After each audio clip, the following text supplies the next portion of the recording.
이런 일이 있네요.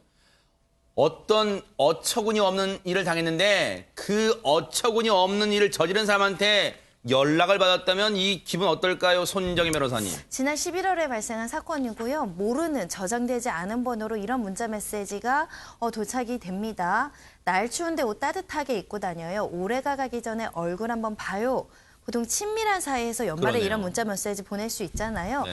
모르는 번호니까 스팸 번호인가 보다 하고 넘어갔는데 보통 이런 거 할 때는 야 우리 얼굴 까먹겠어. 저 언제 한번 보자 이런 거잖아요. 네. 근데 차후에 이 여성이 이걸 보낸 발신자의 신원을 알고 충격과 공포에 떨 수밖에 없었습니다. 아 근데 왜 저 문자 내용만 보면 앞서 말씀드린 것처럼 오랫동안 얼굴 못 본 사람이 좀 그리워하는 그런 내용 같은데 왜 깜놀했을까요? 손정희 변호사님. 놀랍게도 이 문자를 발송한 남성은 지난 5월에 이 피해 여성이 성추행당했다라고 신고했던 가해자로 지목된 남성이었고요. 이 여성이 5월에 지하철 에스컬레이터를 탔는데 왠지 내 몸을 만지는 신체를 만지는 느낌을 받아서 지하철 경찰에 이제 신고를 했었고 해당 남성은 이 강제추행 혐의로 재판에 넘겨져 있는 상황이었습니다. 한마디로 이 문제는 성추행 가해자가 보낸 것이고요. 세상에. 성추행 피해자가 이것을 본 것입니다. 네. 아니 근데 재판에 넘겨진 남성이 이 여성의 번호를 어떻게 알았어요? 김계관 아나운서. 네, 사실은 이게 알 수 있다는 게 상식적으로 생각이 잘 안 들잖아요. 그러니까요. 예. 그런데 이 남성이 과연 이 여성의 전화번호를 어떻게 알게 됐을까? 바로 다름 아닌 검찰에서 건네받은 자료에서 발견을 했다고 합니다. 대박 사건. 수사기관이에요. 네. 검찰에서 건네준 자료에 이 여성의 번호가 있었다는 거예요. 네. 이 남성의 주장에 따르면요. 이 사건이 어쨌든 재판에 넘겨지면서 이 남자가 내가 재판을 준비하기 위해서 관련 자료를 요청을 했던 것 같아요. 네. 검찰에. 그런데 이 검찰에서 건네준 자료에 이 여성의 번호, 인적사항과 번호가 있었고 거기서 확인을 하고 연락을 했다는 겁니다. 아니 최진봉 교수님 검찰에서 수사 자료를 넘겨준 거에 여성의 인적사항이 있다. 그러면 피해 여성 누구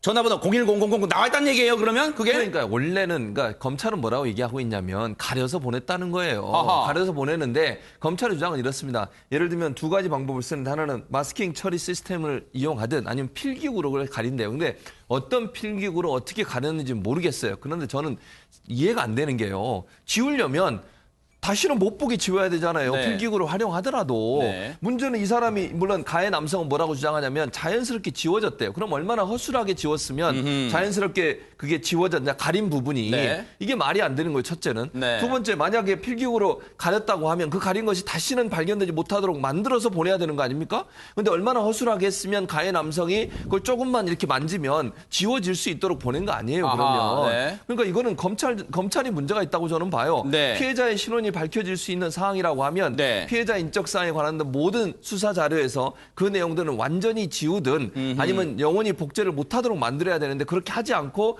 허술하게 필기구로 약간 지운 게 아닌가 하는 의심이 네. 들 정도예요. 그렇지 않다면 어떻게 가해자가 이 번호를 알 수 그러니까요. 있었겠습니까? 이 개인 정보가 유출된 것도 어처구니가 없지만 그런데 그걸 알아낸 이 남성 연락을 왜 했답니까? 김계관 아나운서. 네, 이 남성은 이렇게 이야기를 하고 있습니다.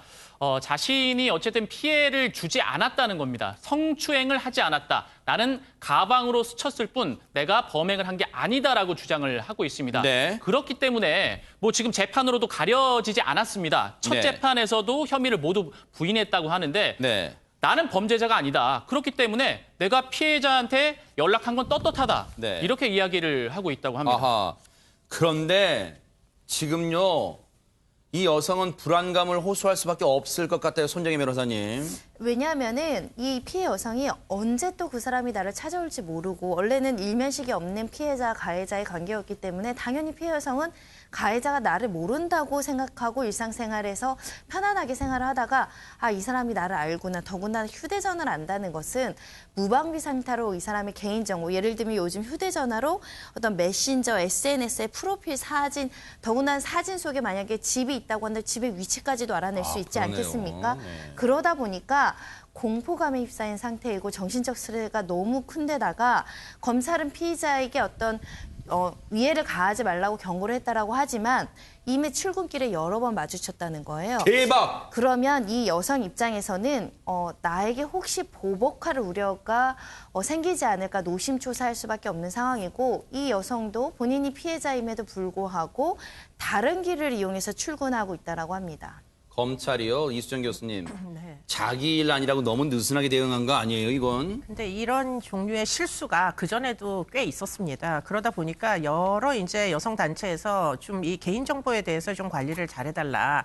특히 이제 피해자의 개인정보는 만약에 피고인한테 넘어가면은 굉장히 위험할 수 있잖아요. 그렇죠. 그렇게 여러 번 부탁을 했는데 아직까지 이런 실수가 있다는 것은 좀 너무 시대착오적이다 이런 생각이 듭니다. 그래서 네. 앞으로는 꼭 이제 성범죄 사건에서 네. 특히 피해자의 이제 기록을 네. 이 수사 기록에 있는 피해자 정보를 잘 좀 가려주시기를 부탁드립니다. 네. 예. 그런데 강성신 변호사님, 혹시 네. 이 전화한 남성, 이 전화한 자체만으로 혹시 처벌 못해요? 일단은요, 그 내용을 보시면요, 뭐 올해가 가기 전에 한번 봐요. 이 내용만 보면 사실 뭐 협박죄나 강요죄까지 구성하기는 당연히 힘들다고 봐야죠. 근데 이게 지금 내용 자체를 가만히 앉아서 들여다 보면은 정황 자체가 이제 뭐 가해 의심을 받고 있는 그런 사람이기 때문에 네. 이런 게 만약에 내용을 떠나서 반복적이고 구체적으로 계속 이 사람한테 이러한 문자를 보낸다면은 네. 제가 봤을 때는 이거는 충분한 협박이 될 수 있다라고 보여지고 강요죄도 될 수 있다라고 보여집니다. 네. 그리고 아까 좀 추가적으로 말씀드리고 싶은 게 네.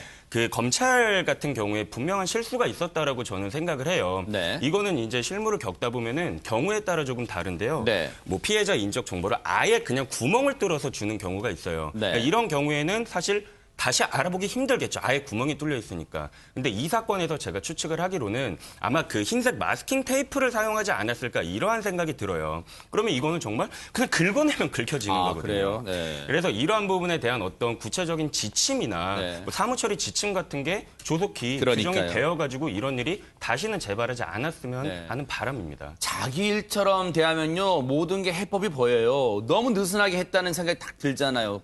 반드시 이 피해 여성분의 2차 피해를 막아주기를 또 기대해 보겠습니다.